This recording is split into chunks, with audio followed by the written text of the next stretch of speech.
Bab 351 Perjamuan Malam. Nama, Kaisar Tertinggi Pedang Penulis, Luan Si Kuangdao. Plus matikan mengatur ulang. Keempat nama Ding Hao, Li Lan, Liang Feixue dan Li Muyun akhirnya menjadi kata sandi atasan murid nominal tahun itu. Adapun Lu Pengfei yang pernah bersenang-senang. Ia sudah lama dilupakan orang seperti sampah di gunung. Itu adalah periode waktu yang aneh ketika monyet menjadi raja di pegunungan sementara harimau tidak ada. Tidak ada yang akan percaya bahwa jika keempat orang itu masih menjadi murid, Lu Pengfei masih memiliki kesempatan untuk menjadi juara dalam 3 kompetisi berturut-turut di antara 5 akademi. Sebelum ujian selesai, petinggi di sekte membuat keputusan yang mengejutkan. Li Lan, Liang Feixue, dan Li Muyun telah direkrut oleh 6 puncak dan 6 pangkalan sejak lama, dan telah menjadi murid penerus inti dalam. Ding Hao pasti akan memasuki puncak yang tersembunyi pedang. Oleh karena itu, keempat orang tersebut tidak akan mengambil salah satu dari 15 tempat untuk didaftarkan sebagai murid penerus inti. Para murid dari peringkat 16 hingga 19 dapat mengisi lowongan tersebut. Keputusan tak terduga membantu keempat orang tersebut memenuhi harapan mereka. Li Yiruo, Yu Juyao, Murong Yanzi, dan Xiao Chengxuan. Awalnya mereka berada di luar 15 besar dan tidak dapat didaftarkan sebagai murid penerus inti dalam. Namun penyesuaian sementara sekte membuka pintu baru bagi mereka. Selain 4 orang yang disebutkan di atas, Lin Xin dan Ren Xiaoyao dari Akademi Baju Kuning Utara, Liu Kuang dari Akademi Baju Ungu Selatan, Chen Sheng, Sun Jiutian, Feng Xingjun, Chen Qidong dan He Feiyu dari Akademi Pusat Akademi Kaos Putih, Li Chanyang dari Akademi Kaos Merah Barat dan Fang Tianyi dari Akademi Kaos Hijau Timur juga masuk 15 besar. Dumbo Fajra adalah satu-satunya orang yang tersisa dalam penyesalan. Dibandingkan dengan kekuatan atasan ketiga dari Akademi Kaos Kuning Utara, dia awalnya bisa saja berada di 15 besar, tapi sayangnya, dia memilih untuk melakukan pertarungan habis-habisan dengan Ding Hao lebih awal, sehingga kinya terlalu banyak dikonsumsi dan sebagai hasilnya dia tidak bermain dengan baik dalam pertarungan berikutnya, mencapai 26 besar dan gagal dalam ujian untuk 15 besar.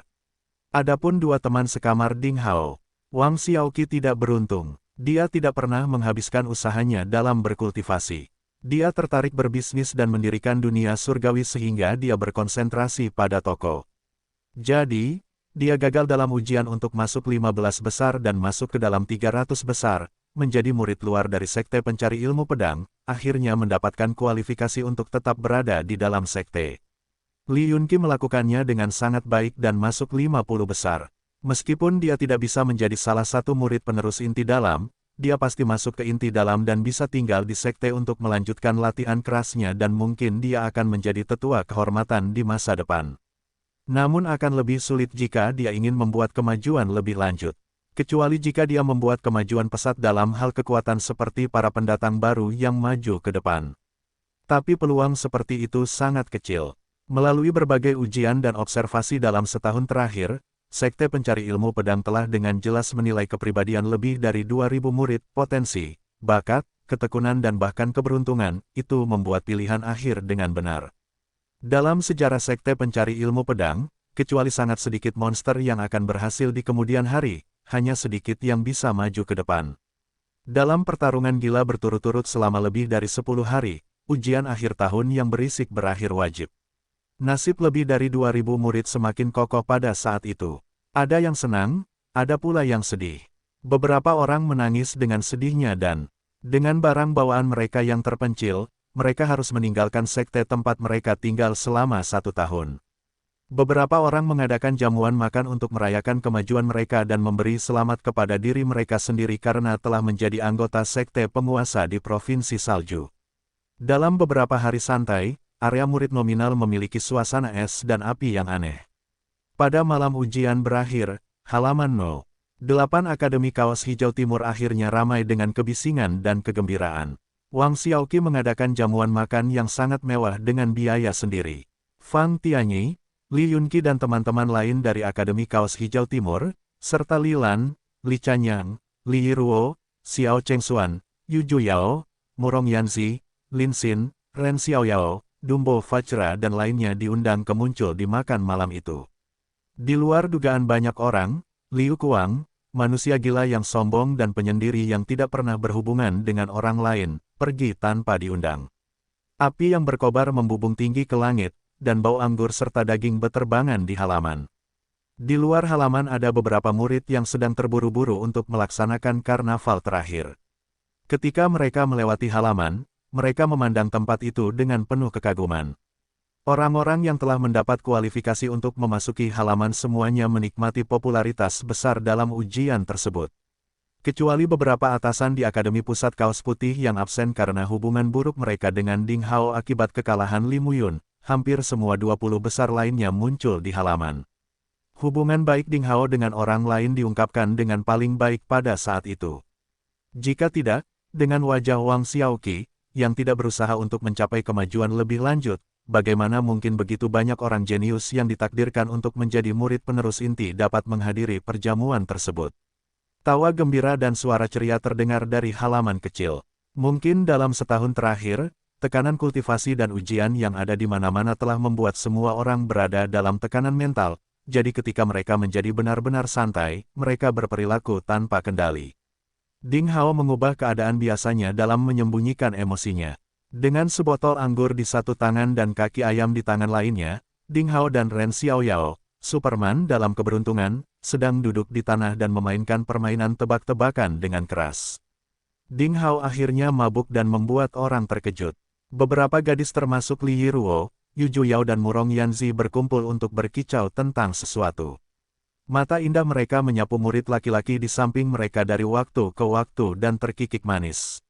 Wang Xiaoqi berdiri di dekat api unggun dan mulutnya menunjukkan senyuman. Meskipun dia hanya main-main dan mendapatkan tempat sebagai murid luar, yang berarti dia tidak lagi memiliki kesempatan untuk memasuki inti sekte pencari ilmu pedang, dan berharap menjadi negara adidaya yang mengawasi provinsi salju, dia tetap saja merasa sangat bersemangat. Karena dia tahu bahwa dia telah memanen sekelompok teman. Sekelompok teman yang cukup kuat untuk mendominasi sekte pencari ilmu pedang dan bahkan dunia seni bela diri seluruh provinsi salju di masa depan. Matanya menyapu kerumunan. Wang Xiaoqi tiba-tiba melihat Liu Kuang, manusia gila, yang sedang duduk sendirian di luar. Memikirkan sesuatu, dia tersenyum. Mengambil sebotol anggur, dia terhuyung menuju Liu Kuang. Ketika dia mendekati Liu Kuang, dia menepuk bahu Liu Kuang seolah-olah Liu Kuang adalah teman akrabnya. Liu Kuang sedang duduk di sana dengan dingin seperti patung es. Wang Xiaoqi duduk di sampingnya. Aku benci sapaan seperti ini. Liu Kuang meliriknya dan berkata dengan dingin. Hehe, lambat laun kamu akan terbiasa, karena itulah cara. Khusus untuk menyapa antar teman, Wang Xiaoqi menyerahkan botol itu kepadanya sambil tersenyum. Liu Kuang memandangnya dan berkata dengan dingin, teman, aku tidak ingat kapan kita menjadi teman. Sejak hari ketika kami merampok selnya. Saat itu kamu muncul di sel dengan wajah tertutup dan memblokir antek Lu Pengfei untuk kami, jadi kami menjadi teman.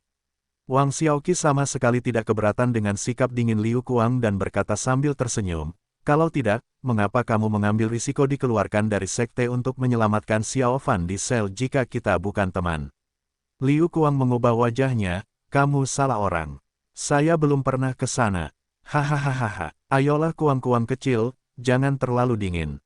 Wang Xiaoqi memanfaatkan sepenuhnya keterampilan nakalnya dan menyeringai dengan berani, meletakkan tangannya di bahu Liu Kuang dan berkata sambil memberinya kedipan diam-diam, serius, jika kamu tidak mengambil tindakan apapun pada saat kritis malam itu, mungkin kita semua akan dijebak oleh Lu Pengfei saat dia merancang skema tersebut.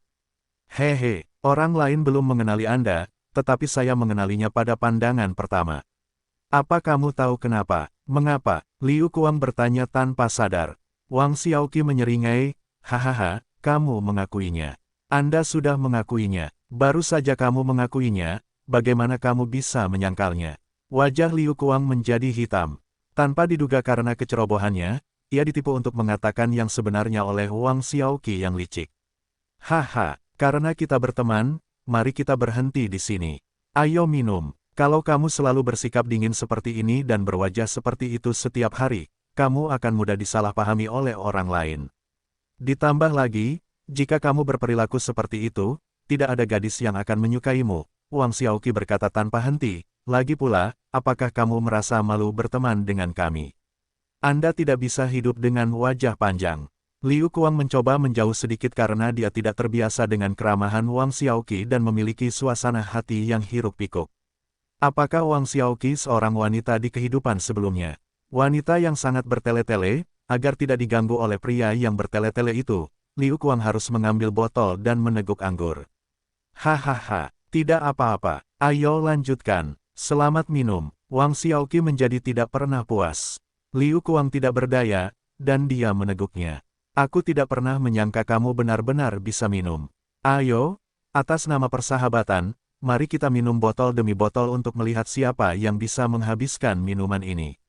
Wang Xiaoqi sangat bersemangat. Liu Kuang meminum begitu banyak anggur untuk pertama kalinya dan dia merasa pusing, tetapi sepertinya tidak terlalu buruk untuk meminum anggur semacam itu secara berlebihan. Dia mengangkat botol dengan linglung dan meminum seteguk besar. Lalu tiba-tiba dia memiliki keinginan untuk berteriak. Wang Xiaoqi tersenyum licik. Kasihan kakak senior yang dingin, kamu begitu cepat disesatkan. Hehe, apa yang dikatakan kakak senior Ding sepertinya benar. Banyak orang yang bersikap dingin secara dangkal namun memiliki keinginan yang kuat untuk berteman. Mereka tidak mudah bergaul, jadi mereka membutuhkan Anda untuk mengambil inisiatif. Selain itu, orang-orang seperti Liu Kuang adalah orang yang menyendiri dan sombong, tetapi mereka berpikiran murni dan sangat mudah untuk menipu mereka. Jadi hal itu berkembang menurut taktik yang tidak biasa. Ketika jamuan makan malam hampir usai, orang-orang menyaksikan pemandangan yang tidak dapat dipahami dan tak terbayangkan. Liu Kuang, orang gila yang selalu dingin dan tidak banyak bicara, mengubah citra sebelumnya dan duduk bersama Wang Xiaoqi di tanah. Mereka memegang botol anggur setengah telanjang dan memainkan permainan menebak. Jari sekeras-kerasnya dengan wajah merah dan leher bengkak. Saya pasti melihat orang yang salah, Li Yunqi menggosok matanya. Apa yang telah terjadi? Xiao Chengxuan tidak mengerti apa yang dilihatnya. Hai, siapa pria yang duduk di samping Xiaoqi? Dia sangat mirip Liu Kuang, Ren Xiaoyao bertanya dengan heran. Pada saat itu, hei, hai, kalian bertiga, ya, kalian, cepat kemari. Berdiri di dekatnya untukku. Dia pasti bertindak tanpa malu-malu. Tidak mungkin saya kalah terus-menerus dari Wang Xiaoqi dengan kapasitas reaksi saya. Dia pasti curang. Liu Kuang berbalik dan melihat tiga orang, dia melambaikan tangannya pada mereka. Mustahil. Apakah itu benar-benar si gila Liu Kuang? Tiga orang merasa dunia tampak sedikit berantakan. Perjamuan itu diatur dengan cermat oleh Wang Xiaoqi dan berlangsung hingga larut malam. Banyak orang yang mabuk keesokan harinya. Kedua gadis Yu Juyao dan Murong Yanzi pergi pada tengah malam. Saat mereka pergi, dengan ekspresi muram mereka enggan mengucapkan selamat tinggal kepada Ding Hao. Bergabung dengan 6 puncak dan 6 pangkalan adalah suatu kemuliaan dan peluang yang mengagumkan, tetapi itu juga berarti semakin keras dan rajinnya berkultivasi. Manajemen sekte ini lebih ketat. Mereka tidak akan sesantai murid biasa. Dalam waktu yang lama, mereka tidak akan bertemu satu sama lain. Tidak ada yang tahu kapan mereka akan bertemu selanjutnya. Ding Hao juga merasa sedikit sedih. Dia merasa pernah menyaksikan adegan seperti itu sebelumnya. Seperti setiap wisuda di kehidupan sebelumnya, teman sekelas berkumpul dan saling mengucapkan selamat tinggal. 5 akademi murid nominal itu seperti sekolah besar, dan dalam kurun waktu 1 tahun, banyak remaja yang mengembangkan perasaan yang sangat mendalam. Saat ini, karena berbagai alasan, mereka akan berpisah sementara. Bagi banyak orang, perpisahan itu berarti mereka tidak akan memiliki kesempatan untuk bertemu lagi selama sisa hidup mereka. Sambil mengucapkan selamat tinggal, Ding Hao memberi Yu Juyao dan Murong Yanzi hadiah untuk mereka masing-masing. Hadiah untuk Yu Juyao adalah gelang penyimpanan kecil berwarna hijau dan tampak seperti zamrud yang mengalir dengan kemegahan cerah dan anggun. Dengan prasasti khusus berkarakter Tionghoa Ding Hao, gelang itu diukir dengan puisi terkenal, dalam mutiara yang diterangi cahaya bulan, lihatlah air mata di mata Putri Duyung. Dengan kegembiraan yang terbakar matahari, biarkan batu giok biru menguap. Gelang itu tidak hanya dapat menyimpan item dan menginspirasi tulisan di dalamnya pada saat kritis, tetapi juga dapat digunakan sebagai senjata pertahanan ajaib. Hadiah untuk Murong Yanzi adalah lapisan cinta yang disempurnakan dengan kulit ular emas. Bahan bakunya adalah kulit monster ular raksasa Pangeran Iblis dari celah es bawah tanah di Gunung Naga Salju. Armor itu disempurnakan oleh Ding Hao dengan metode khusus dan diukir dengan 10 karakter Tiongkok dengan cara memotong segel, selambat hutan, seagresif api, kokoh seperti gunung, untuk mempertahankan serangan dengan upaya penuh oleh atasan di tingkat Grandmaster Primordial dan untuk meningkatkan kecepatan dan kekuatan gerakan Murong Yanxi. Hadiah telah disiapkan sebelumnya oleh Ding Hao. Dalam budidaya biasa dengan senjata ajaib di bawah instruksi Master Pedang, kedua hadiah itu telah disempurnakan berulang kali oleh Ding Hao.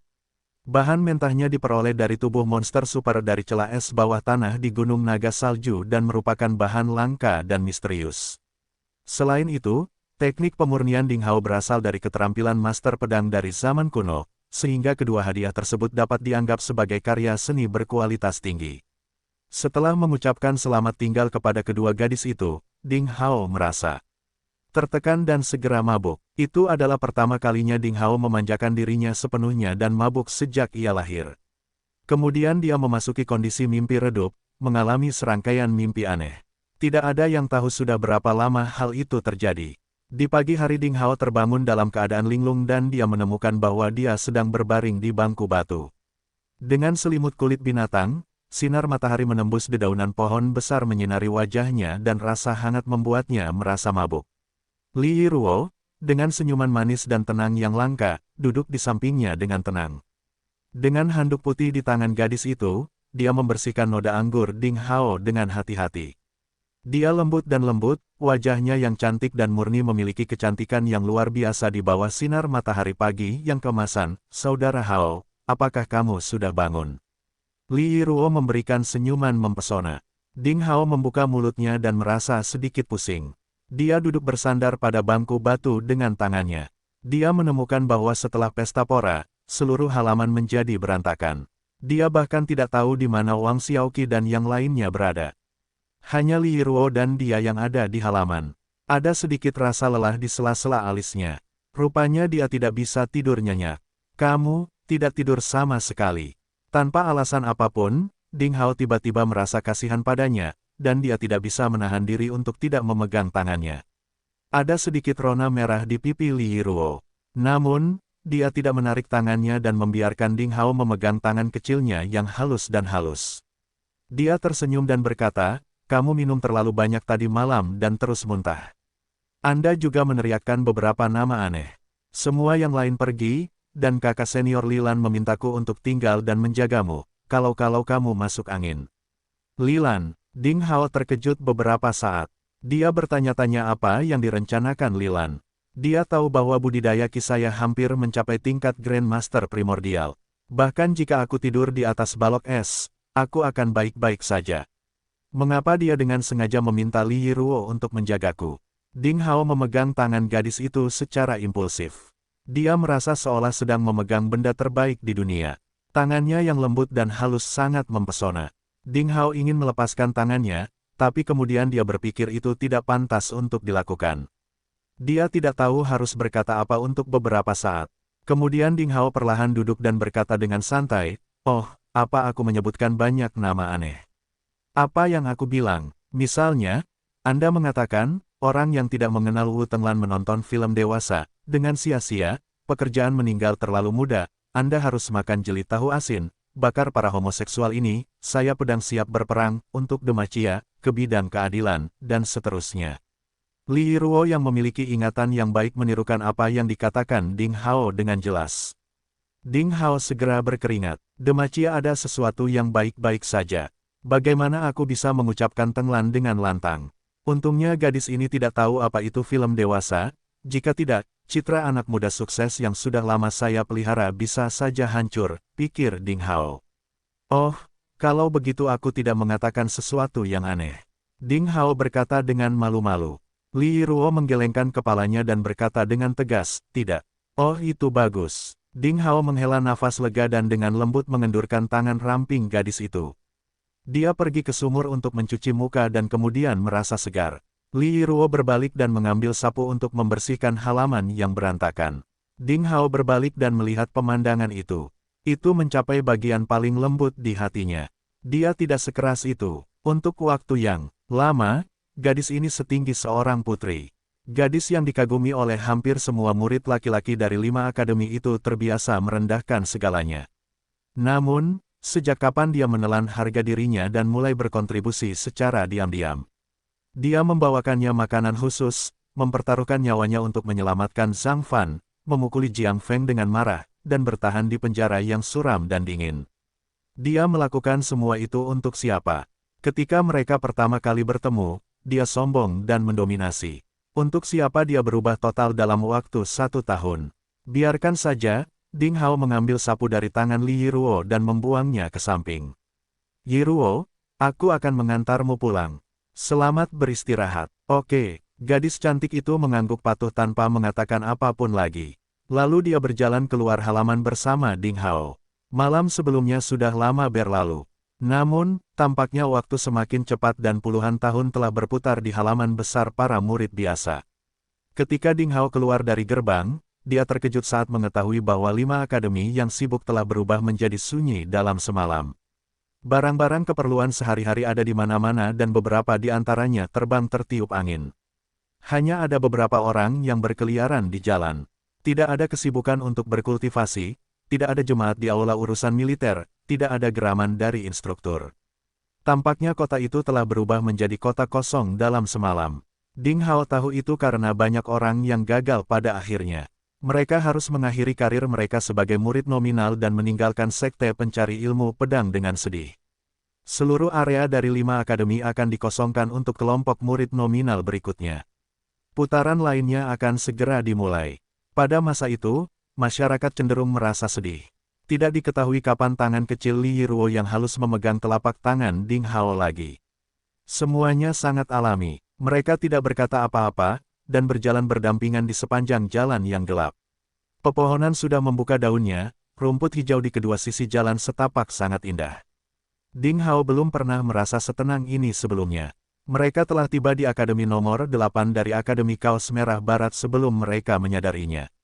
Li Yiruo telah tinggal di sana selama setahun.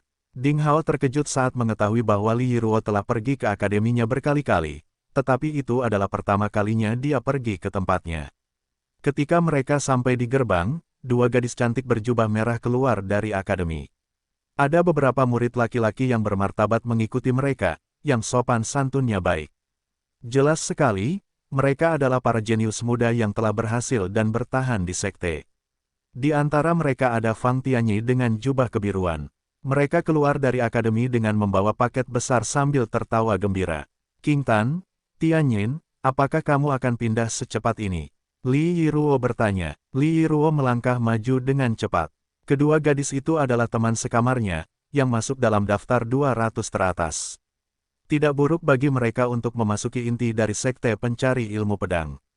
Mereka telah hidup bersama selama setahun. Hubungan mereka baik. Li Yiruo merasa sangat sedih saat melihat mereka pergi.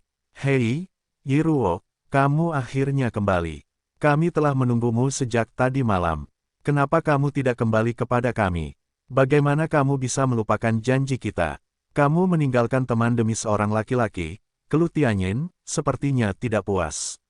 Dia adalah seorang gadis kecil yang lucu dengan wajah gemuk. Li Yiruo menunjukkan sedikit penyesalan. Memang benar, ketiga gadis kecil itu berencana berbicara dari hati ke hati pada malam sebelumnya. Siapa tahu dia harus merawat Ding Hao yang mabuk sepanjang malam. Dia hampir melewatkan kesempatan untuk mengucapkan selamat tinggal kepada kedua teman sekamarnya. Tidak apa-apa, sudah cukup lama, kamu seharusnya tahu kalau Yiruo kita akan melupakan segalanya saat melihat kakaknya Hao. Mari kita maafkan dia, Gadis lain, King Tan, berkata dengan nada bercanda. Ketika dia mendongak dan melihat Ding Hao dari jauh, dia terkejut. Ding Hao, sebagai murid nominal paling terkenal dari 5 akademi, tidak mungkin tercapai seperti dewa. Baik King Tan maupun Tianyin mengenalnya. Bahkan untuk sementara, kedua gadis itu naksir si jenius. Gosip tentang Ding Hao pernah menjadi topik paling rahasia di antara 3 gadis di Akademi nomor 8 Akademi Baju Merah Barat. King Tan dan Tianyin sangat iri pada Li Yiruo. Itu bukan hanya karena Li Yiruo terlihat memukau tetapi juga karena dia berani berpikir dan bertindak. Di antara murid nominal dari 5 akademi, ada banyak murid perempuan yang naksir Ding Hao. Namun, hanya Li Yiruo yang cukup berani untuk menunjukkan perasaannya kepada Ding Hao secara terus terang. Tentu saja, murid perempuan dari 5 akademi tidak akan menggoda Ding Hao setelah melihat Li Yiruo merayunya. Li Yiruo adalah gadis tercantik di 5 akademi. Selain itu, dia memiliki bakat yang luar biasa dalam berkultivasi. Dia adalah murid perempuan yang paling mempesona. Murid perempuan lainnya dikerdilkan olehnya. Dia adalah gadis impian dari hampir semua murid laki-laki. Semua gadis lain mengira mereka tidak bisa mengalahkan Li Yiruo yang secantik peri. Di mata banyak orang, Ding Hao dan Li Yiruo diciptakan sempurna untuk satu sama lain. Namun, Tianyin dan King Tan tahu bahwa Li Yiruo melakukan banyak hal untuk mendapatkan Ding Hao. Ding Hao selalu menyendiri. Dia menghilang begitu saja selama setengah tahun. Mereka tidak seperti pasangan cinta lainnya yang melakukan kencan romantis dan membuat janji cinta yang hikmat. Dalam hubungan mereka, Li Yiruo adalah pemberi yang rela. Selama ini, sebagai teman sekamar Li Yiruo, mereka belum pernah melihat Li Yiruo kembali ke Akademi Timur dengan kemeja hijau dikawal oleh Ding Hao. Jadi, ketika Tianyin mendongak dan melihat Ding Hao, dia terkejut. Apa yang spesial hari ini? Anehnya, Ding Hao yang jauh mengantar Yiruo pulang. Pikir Tianyin. Mereka segera menenangkan diri dan merasa bahagia untuk teman sekamar mereka. Setelah sekian lama, Ding Hao yang keras kepala akhirnya mengerti apa yang harus dia lakukan. Dia tahu bahwa dia seharusnya mengantar pacarnya pulang. Yiruo, selamat untukmu, kata Tianyin. Dia diam-diam menabrak Li Yiruo dengan bahunya dan tersenyum. Dia benar, Yiruo, kamu sudah mengalami masa sulit begitu lama. Pacarmu yang tergila-gila pada kultivasi akhirnya tahu bagaimana mencintaimu. King Tan juga bertemu dengan teman sekamarnya dengan penuh semangat. Meskipun Li Yiruo terkadang memiliki temperamen buruk dan sombong, dia memiliki hubungan yang cukup baik dengan kedua teman sekamarnya karena dia sangat toleran. Ucapan selamat dari kedua teman sekamarnya mengingatkan Li Yiruo bahwa Ding Hao selalu memegang tangan kecilnya. Dia merasakan gelombang kegembiraan. Dia berkata dengan anggun, "Terima kasih. Oh iya, kamu akan pindah ke daerah mana?" "Ke area penerbangan ke-6. Meskipun ini adalah pinggiran inti dalam, tidak buruk bagi kita untuk tetap berada di sekte. Kami bisa mendapatkan akses ke banyak sumber daya budidaya dan manual budidaya," kata Tianyin. Kemudian dia memikirkan sesuatu dan bertanya, "Yiruo, dengan pangkat tinggimu, kamu bisa memasuki 6 puncak dan 6 istana. Puncak mana yang kamu pilih?" Li Yiruo berkata tanpa ragu-ragu, "Tentu saja saya memilih Water Sword Peak. Saya memiliki meridian properti air. Panduan air Jiu Yukui adalah metode kultivasi terbaik bagi saya. Inilah yang dipilihkan saudara saya Hao untuk saya." Puncak pedang air, itu bagus. Dikatakan bahwa puncak pedang air menempati peringkat tinggi di antara 6 puncak dan 6 istana. Namun, Yiruo, Ding Hao telah membuat Anda ketagihan. "Kamu selalu menuruti nasihatnya," kata King Tan tanpa ekspresi. Li Yiruo tersenyum dan berkata, "Saudara Hao benar. Tentu saja saya menuruti nasihatnya." Teman sekamarnya menyerah dan meringis tak berdaya. Di samping gadis-gadis itu, Fang Tianyi berdiri diam karena terkejut. Dia jelas tidak menyangka Ding Hao akan pergi ke sana. Dia menatap Tianyin dan kemudian menatap langsung ke mata Ding Hao. Pendekar pedang muda yang pendiam itu langsung tersipu malu dan menyapa mereka dengan malu-malu. Setelah terkejut, Ding Hao tidak bisa menahan diri untuk tidak gugup. Benar-benar kejutan, Fang Tianyi, seorang pria dingin yang hanya tahu cara berkultivasi dan mengabdi pada latihan pedang, telah mendambakan cinta dan terhubung dengan seorang murid perempuan. Tampaknya gadis bernama Tianyin adalah orang yang ada di hatinya. Dia adalah teman sekamar Li Yiruo. Pikir Ding Hao, meskipun gadis-gadis itu berbicara dengan suara rendah, apa yang mereka katakan saat itu berada dalam pendengaran Ding Hao. Ketiga gadis itu mengobrol lama sebelum mereka mengucapkan selamat tinggal satu sama lain dengan sedih. Fang Tianyi berjalan melewati Ding Hao sambil menundukkan kepalanya tanpa mengucapkan sepatah kata pun. Gadis bernama Tianyin mengambil beberapa langkah dan tiba-tiba memikirkan sesuatu. Dia berbalik, menatap Ding Hao dan tiba-tiba berkata, "Saudara Ding Hao. Bolehkah aku bicara denganmu?" Tianyin memberanikan diri untuk mengatakannya. "Yah, tentu saja, kakak senior Ding, kamu adalah orang yang memiliki hak istimewa dengan pangkat tinggi, tapi aku mohon kamu tidak mengecewakan Yiruo. Tahukah kamu betapa dia telah menderita untukmu?" Tianyin berkata dengan serius. Dia tidak tahu bagaimana dia berani berbicara dengan Ding Hao seperti itu. Di masa lalu, dia bahkan tidak memiliki keberanian untuk menyapa Ding Hao. Ding Hao terkejut beberapa saat, lalu mengangguk dengan sungguh-sungguh. Kakak senior Ding, ada yang ingin saya katakan juga. Kamu tahu apa? Yiruo menghabiskan banyak waktu setiap hari menyiapkan makanan untuk Anda. Dia memilih sendiri setiap bahan dan membayar mahal untuk itu. Terlebih lagi, dia bahkan pergi ke hutan belantara untuk mencari bahan-bahan di menu. Anda seharusnya tahu bahwa meskipun masakan Yiruo tidak terlalu enak, semua bahannya adalah ramuan spiritual kelas atas yang dapat meningkatkan kecepatan kultivasi. Secara keseluruhan, makanan itu menghabiskan jutaan uang dan banyak waktu. Jadi dia hanya sempat berlatih pada tengah malam. Untuk waktu yang lama, dia hanya tidur 2 atau 3 jam sehari. Gadis muda King Tan menambahkan. Ding Hao mengangguk karena malu. Ding Hao sedikit terkejut. Sebenarnya dia sedikit terkejut saat Li Yiruo berhasil masuk 20 besar dalam ujian akhir tahun. Tapi saat ini, setelah mendengar apa yang dikatakan King Tan, semuanya masuk akal. Karena Li Yiruo yang memiliki bakat luar biasa berkultivasi dengan keras, dia harus mencapai prestasi seperti itu. Untuk waktu yang lama, saya hanya tahu sedikit tentang Li Yiruo, pikir Ding Hao. King Tan, Tianyin, saudara Hao mengetahui semua itu. Kamu sangat bertele-tele. Li Yiruo menyela kedua teman sekamarnya, menyelamatkan Ding Hao dari rasa malu.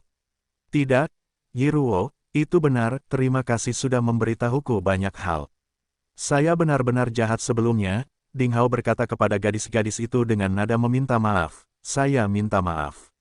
Aku seharusnya datang ke sini sejak lama untuk bertemu denganmu. Aku sangat menyesal. Ini adalah hadiah pertemuan pertama. Ding Hao berkata dan mengeluarkan 2 kotak Gyokcian dari cincin penyimpanannya. Ini hadiah gratis dari kakak senior Ding. Kami mendapat manfaat berkat Yiruo. Sebagai teman sekamar dan sahabatnya, kami akan menerima mereka. Gadis-gadis yang bersemangat membuat wajah dan mengambil kotak batu Gyokcian dari Ding Hao. Kamu adalah teman Yiruo. Kalau begitu, kamu juga temanku. Jika Anda membutuhkan, jangan ragu untuk meminta bantuan kepada saya, kata Ding Hao tulus. Gadis-gadis itu mengatakan semua itu dengan tulus, yang berarti mereka sangat peduli pada Li Yiruo. Ding Hao sangat tersentuh oleh hal itu. Benar-benar, terima kasih kakak senior Ding. Oh itu bagus. Saat kami diintimidasi oleh orang lain, bisakah kami menggunakan nama Anda untuk mengancam mereka? Gadis-gadis itu bertanya dengan berlebihan dan melompat karena kegirangan. Faktanya, mereka tahu betul bahwa merupakan suatu kehormatan bagi mereka untuk mendapatkan janji dari seorang jenius seperti Ding Hao. Sejak saat itu, mereka hampir bisa berperan sebagai penindas dan tidak ada murid batin yang berani menyinggung perasaan mereka. Yah, jangan berbuat jahat. Ding Hao berkata dengan malu. Teman sekamar Yiruo sangat menarik. Wajah lembut Li Yiruo penuh dengan senyuman dan kepuasan. Melihat apa yang terjadi, dia tiba-tiba meneteskan air mata. Sikap Ding Hao terhadap teman-temannya membuatnya bahagia. Dia berpikir, setelah sekian lama, apakah usahaku akhirnya membuahkan hasil? Apakah Ding Hao yang keras kepala akhirnya tergerak olehku? Hai, ini obat mujarab. Sungguh spiritualitas yang kuat, saya khawatir itu berada di atas level 4, kata Tianyin dan dengan santai membuka kotak giok itu. Ada pil aquamarine seukuran lengkeng yang mengeluarkan cahaya berkilauan. Ki spiritual yang kaya dilepaskan dari pil, langsung mengelilinginya. Tianyin tercengang, bahkan suaranya sedikit bergetar. Jadi milikku, pilnya, terlalu berharga, kakak senior Ding, kita tidak bisa menerima hadiah yang begitu berharga, kata King Tan dan dia juga tercengang. Setelah sangat terkejut, mereka bertekad untuk mengembalikan kotak giok tersebut. Apa yang mereka lakukan membuat Ding Hao sangat menghargai mereka. Karena kamu adalah sahabat Yiruo, terimalah hadiahku. Kedua, pil penghasil Ki, ini dibuat oleh saya. Mereka dapat menyelamatkan Anda dari mengolah Ki dengan sungguh-sungguh selama setahun. Tidak ada efek samping, pilnya aman. Ding Hao tersenyum dan mendorong kotak giok itu kembali. Yah, gadis-gadis itu ragu-ragu. Setelah apa yang dikatakan Ding Hao, mereka semakin terkejut. Mereka berpikir, pil penghasil Ki, dapat menyelamatkan kita dari berkultivasi Ki dengan sungguh-sungguh selama setahun. Tanpa efek samping apapun. Efeknya sungguh menakjubkan. Jika bukan karena status Ding Hao, dia akan dianggap orang gila jika mengatakan demikian. Tianyin, King Tan, saudara Hao tidak pernah mengambil kembali hadiah yang dia kirimkan. Jadi, jangan ragu untuk menerimanya, kata Li Yiruo sambil tersenyum. Gadis-gadis itu kemudian menerima hadiah berharga itu dengan bingung. Mereka bahkan lebih terkejut dengan kekuatan Ding Hao. Ternyata kakak senior Ding Hao hanya menunjukkan sebagian dari kekuatan tempurnya di arena. Dia juga mahir dalam ramuan. Dengan membuat ramuan yang luar biasa, dia setidaknya adalah apoteker ramuan tingkat ketiga. Apa yang tidak bisa dia lakukan? Pantas saja Yiruo, gadis cantik dan sombong, telah melakukan banyak hal untuknya selama setahun terakhir tanpa mengeluh atau menyesal. Ding Hao memang pria yang menawan dan unik, pikir mereka serupa. Setelah mengucapkan selamat tinggal sebentar, Tianyin, King Tan, Fang Tianyi dan yang lainnya berjalan ke bagian yang lebih dalam dari gunung berkabut dengan membawa barang bawaan mereka. Kemudian mereka menghilang di jalur pegunungan terjal di kejauhan. Salah satu manfaat besar menjadi murid batin adalah mereka dapat tinggal di daerah dengan ki spiritual lebih banyak yang kondusif bagi kemajuan kultivasi. Akibatnya, Li Yiruo tinggal di Akademi nomor 8 sendirian. Kamu lelah sepanjang malam, istirahatlah sekarang, kata Ding Hao. Dia mengantar Li Yiruo ke kamarnya dan menata rambut panjangnya yang halus menutupi dahi di belakang telinganya. Saudara Hao, tolong temani saya duduk di halaman sebentar. Saya akan pergi ke puncak pedang air besok, kata Li Yiruo. Dia menunjukkan ekspresi sedih. Gadis bodoh, istirahatlah dulu. Saya akan berada di halaman sepanjang waktu. Kita bisa bicara setelah kamu bangun, kata Ding Hao lembut. Li Yiruo tercengang. Dia bertanya-tanya apakah dia salah dengar. Dia tanpa sadar berkata, bagaimana saya bisa melakukan itu? Waktu semakin mendesak, dan kamu perlu berkultivasi. Ding Hao mengelus hidungnya dan berkata, gadis baik. Anda adalah orang terpenting hari ini. Pergi dan istirahatlah. Li Yiruo tersipu. Tanpa berkata apa-apa, dia mengangguk dan menuju ke kamarnya. Ding Hao berjalan ke bangku batu di tengah halaman dengan perasaan sedikit kesal. Dia mendongak dan diam-diam memperhatikan dedaunan tumbuh dengan kecepatan yang tidak terlihat oleh mata telanjang.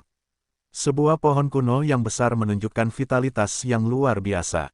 Dan sinar matahari menyinari dahan dan dedaunan yang jarang, membuat orang merasa damai.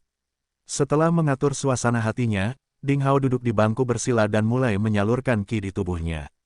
Lalu dia berkultivasi dengan tenang. Kepingan salju perak mengembun dari kehampaan. Mereka terbang mengelilingi Ding Hao seperti sekelompok peri putih. Mereka membuat Ding Hao merasa luar biasa dan bersemangat, seolah-olah dia terlepas dari kehidupan duniawi di kamar di belakang Ding Hao. Li Yiruo berdiri di dekat jendela dan dengan obsesif melihat ke belakang pemuda di halaman. Dia tidak pernah menyangka suatu hari nanti dia akan begitu terobsesi dengan seseorang. Setahun yang lalu, ketika dia pertama kali bertemu Ding Hao di samping kolam pembersih pedang, dia berpikir dengan angkuh bahwa alasan mengapa Ding Hao menyendiri adalah karena dia sebenarnya berusaha keras untuk mendapatkannya, tetapi saat itu terlintas dalam benaknya bahwa suatu hari dia melihat seorang pemuda kurus berkulit gelap di sisi kolam pembersih pedang. Faktanya, Li Yiruo telah mengetahui bahwa pemuda kurus berkulit gelap itu sebenarnya adalah seorang perempuan. Kemudian sesuatu yang indah terjadi antara dia dan Ding Hao. Li Yiruo juga mengetahui bahwa gadis itu juga telah bergabung dengan sekte pencari ilmu pedang dan dia bahkan menjadi murid garis keturunan misterius. Saat itu sore hari yang cerah dia melihat gadis berbaju merah berjalan di jalan setapak bersama Ding Hao. Li Yiruo selalu sangat percaya diri dengan dirinya sendiri, baik itu wajah maupun bakatnya. Tapi jika dibandingkan dengan gadis lapis baja merah, dia tiba-tiba merasa bahwa dia tidak memiliki keuntungan. Tidak, dia bahkan dirugikan, karena gadis berbaju besi merah bernama Xie Jiyu tidak hanya cantik dan murni seperti dia, tetapi juga merupakan pejuang garis keturunan unggul yang memiliki darah dewa di nadinya. Kemudian dia memikirkan apa yang dikatakan saudara Hao ketika dia mabuk malam sebelumnya. Apa yang tidak dia katakan kepada Ding Hao adalah bahwa dia mendengar beberapa kata yang tidak jelas dan nama 3 wanita yang sangat dekat dengan Ding Hao. Salah satunya disebut Ding Keer. Li Yiruo tahu bahwa dia adalah adik perempuan Ding Hao yang hilang. Nama kedua adalah miliknya. Ding Hao meneriakkan namanya 11 kali dalam mimpinya. Li Yiruo sangat bersemangat sampai Ding Hao yang tidak sadarkan diri meneriakkan nama Jiyu. Kemudian dia menjadi sedikit kecewa. Ding Hao meneriakkan nama Xie Jiyu sebanyak 36 kali. Saudara Hao, jika kamu benar-benar menyukainya, maka aku Pikir Li Yiruo sambil berdiri diam di depan jendela dan menatap punggung Ding Hao dengan obsesif. Dia memiliki perasaan campur aduk. Setelah sekian lama, dia akhirnya lelah dan pergi tidur. Lambat laun, dia tertidur. Lalu, suara gemerisik dedaunan di luar terdengar olehnya. Li Yiruo membuka matanya dan menemukan ruangan itu redup. Cahaya bulan yang terang masuk melalui jendela dan menyinari lantai kebiruan. Cahaya bulan tampak seperti embun beku keperakan. Apalagi angin sejuk masuk melalui jendela. Apakah cuacanya berangin? Kata Li Yiruo. Li Yiruo dengan malas berbaring dan tiba-tiba menyadari sesuatu. Dia segera bangkit dan melihat keluar jendela. Dia berseri-seri karena terkejut dan senang. Pasalnya di halaman, sosok itu masih duduk diam di atas bangku batu. Saudara Hao tidak pergi. Dia tetap tinggal di halaman. Hati gadis cantik itu, pada saat itu, seakan dipenuhi sesuatu. Kutu, setetes hujan jatuh dari langit. Hai, apakah akan hujan? Li Yiruo berkata pada dirinya sendiri. Suara tetesan air hujan semakin deras. Lalu hujan turun deras. Serangkaian hujan turun dan menghalangi pandangan Li Yiruo. Pohon-pohon besar, bangku batu, dan punggung Ding Hao tampak menghilang sepenuhnya dalam sekejap. Dia merasa seolah-olah kehilangan segalanya secara tiba-tiba. Kepanikan yang belum pernah terjadi sebelumnya merayapi Li Yiruo. Dia merasa seolah-olah Ding Hao benar-benar menghilang di tengah hujan lebat. Tanpa pikir panjang, dia membuka pintu dan berlari keluar. Terlepas dari hujan lebat, dia berteriak, "Saudara Hao." Astaga, sosok itu bergerak cepat. Ding Hao mendatanginya hampir dalam sekejap. Dia meraih tangan putih halusnya dengan penuh perhatian dan berkata, "Mengapa kamu kehabisan hujan? Anda basah kuyup." "Saya di sini, baiklah, Yiruo, apa yang terjadi?" Ding Hao bersinar dengan cahaya perak. Itu seperti layar cahaya tak kasat mata yang melindungi Li Yiruo dari dinginnya hujan. Itu adalah hujan pertama di musim semi. Li Yiruo memeluk Ding Hao. Dia masih syok dan tidak berkata apa-apa. Setetes air mata mengalir di wajahnya. Dia menangis. Li Yiruo tidak tahu apa yang sedang terjadi. Pada saat punggung Ding Hao menghilang dari pandangannya, dia benar-benar diliputi oleh kepanikan yang belum pernah terjadi sebelumnya. Dia selalu benci menangis yang merupakan tanda kelemahan. Tapi saat itu, dia berlinang air mata. Dipeluk oleh gadis itu, Ding Hao tiba-tiba menjadi kaku. Bahkan jika dia menghadapi musuh yang kuat seperti Mu Tianyang dan menguasai Void, dia tidak akan gugup. Tapi dia gemetar saat ini. Dia merasakan tubuh lembut yang gemetar di pelukannya. Dia ragu-ragu sejenak dan akhirnya mengulurkan tangan, memeluk gadis tercantik di antara murid nominal dari 5 akademi. Tidak diketahui mengapa pada saat Ding Hao memeluk gadis impian dari semua murid laki-laki, dia tidak merasa bersemangat sama sekali. Sebaliknya, dia merasa protektif terhadapnya. Hujan turun deras. Di tengah hujan lebat, Ding Hao dan Li Yiruo saling berpelukan dalam waktu yang lama. Dalam sekejap, 3 hari berlalu. Area luas murid nominal akhirnya menjadi kosong. Semua murid nominal pergi ke tempat asal mereka. Para tukang dari sekte telah membersihkan tempat yang menunggu kumpulan murid nominal baru yang akan menjadi pemilik tempat itu setelah beberapa tes sebulan kemudian. Ding Hao secara pribadi mengirim Li Yiruo ke puncak pedang air 2 hari sebelumnya. Sebelum berpisah, Ding Hao menyerahkan sebotol pil pengumpul kuis Suiki yang dibuat sendiri kepada Li Yiruo. Dia juga memberinya satu set formasi taktis bertuliskan batu giok yang bermanfaat untuk budidaya. Menggunakan formasi taktis itu untuk melatih latihan sifat air, akan lebih efisien. Ding Hao menghabiskan banyak sumber daya budidaya dalam mengatur segalanya untuk Li Yiruo di puncak pedang air. Sehari sebelumnya, Fang Tianyi, Li Chanyang dan teman-teman lainnya juga mengucapkan selamat tinggal kepada Ding Hao dan pergi ke puncak yang mereka pilih untuk mulai berkultivasi lebih jauh. Yang membuat Ding Hao puas, Dumbo Vajra yang tidak termasuk dalam 20 teratas secara tidak sengaja dipilih oleh kepala puncak pedang langit, dan dia menjadi murid puncak pedang langit. Dengan begitu, Dumbo Vajra pun menjadi murid penerus inti batin.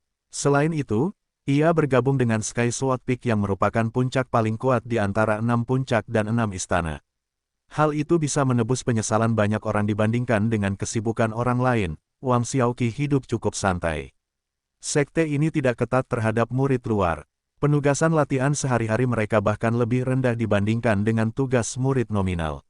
Wang Xiaoqi sendiri tidak terlalu tertarik dengan latihan. Dia menaruh seluruh perhatiannya pada pengelolaan operasi dunia surgawi, dan dia semakin seperti orang kaya. Selain itu, dia bisa punya waktu untuk mengantar Ding Hao pergi karena kehidupannya yang santai. Ding Hao berdiri di depan pintu setelah dia mengemas semuanya di halaman nomor 8. Dia akhirnya mengucapkan selamat tinggal pada tempat dia tinggal selama lebih dari setengah tahun dan menuju pegunungan. Evil Moon, si kucing iblis, akhirnya berhenti menghilang pada periode itu. Ia menyipitkan mata dan berdiri di bahunya, dan ia tidak sabar menunggu kehidupan di puncak yang tersembunyi pedang.